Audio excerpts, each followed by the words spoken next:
अस्सलामुअलैकुम दोस्तों। 5वीं किस्त लेट होने की वजह ये थी कि मेरे साथ एक बहुत बड़ी मुश्किल पेश आई, जिसकी वजह से चौथी और 5वीं किस्त के दरमियान एक बड़ा वक्फा आ गया। अल्लाह ताला का शुक्र है कि अब वो मुश्किल टल चुकी है।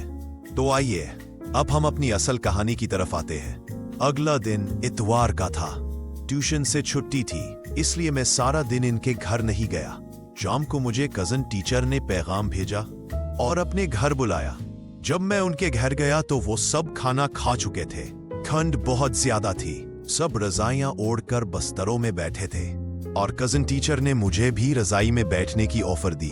मैंने शर्माते हुए सिर्फ पांव अंदर किए, लेकिन उन्होंने मेरी झिझक दूर की और कंफर्टेबल होने का इशारा दिया। फिर ऐसा हुआ कि हमारे घुटने आपस में टच होने लगे, क्योंकि एक ही पलंग पर 3 लोग थे, कजन टीचर, उनकी बहन और मैं।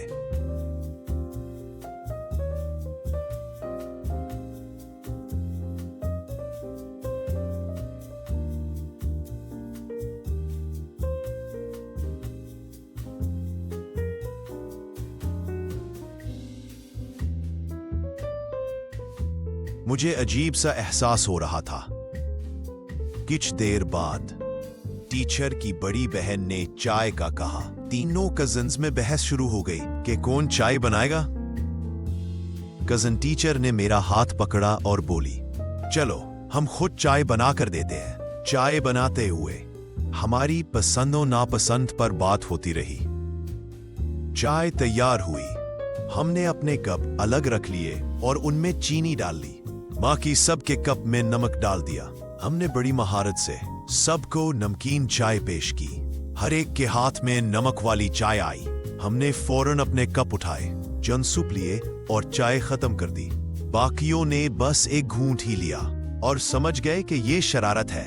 इससे पहले कि वो हम पे हमला करते, हम दोनों भागकर छत पर चले गए और दरवाजा बंद कर दिया।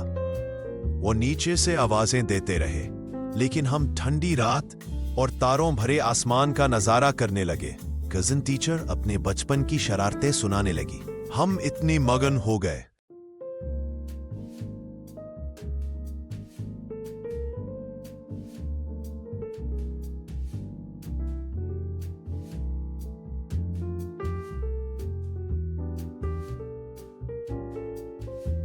कि पता ही ना चला कि आधी रात हो चुकी है।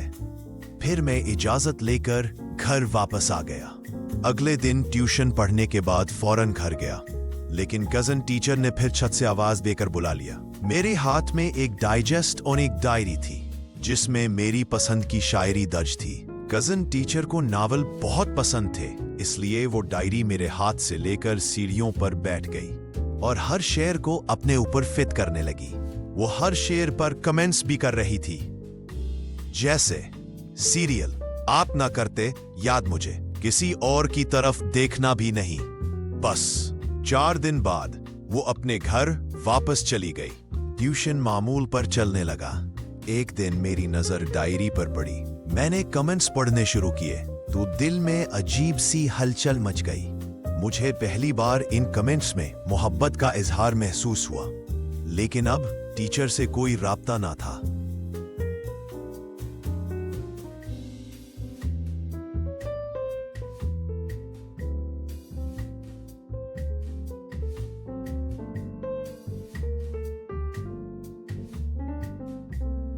मैंने उनके घर से कजन टीचर के घर का टेलीफोन नंबर चराया।